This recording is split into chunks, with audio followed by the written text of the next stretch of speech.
brain tumours are responsible for the biggest cause of cancer death for people under the age of 40. And there are many different ways, not many different parts of the brain in which they can be manifest. But the problem is that the number of treatments that we have is very limited. So previous research has suggested that aspirin and drugs like that may be effective in killing the tumour cells.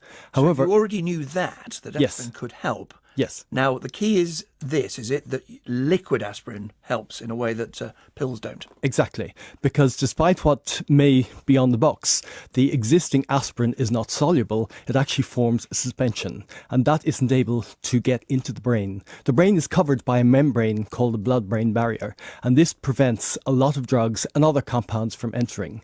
So the company that we and the University of Portsmouth have been working with have actually developed a formulation of the aspirin which actually can get into the brain and therefore potentially kill the tumour cells. So this is not like, as it were, the cloudy suspension that you see when you put your soluble aspirin in some water.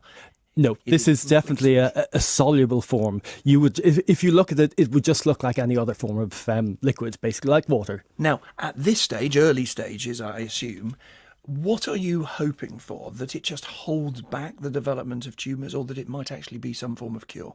Well, the research that has been carried out has looked at cells grown in a dish, and what it shows is that the soluble aspirin will actually kill the tumour cells without having any major effect on the normal nerve cells. So it looks to be quite specific for killing the cells. We need now to go on and do further work to see if this actually happens in the normal brain, which has tumours, and then ultimately go on to clinical trials.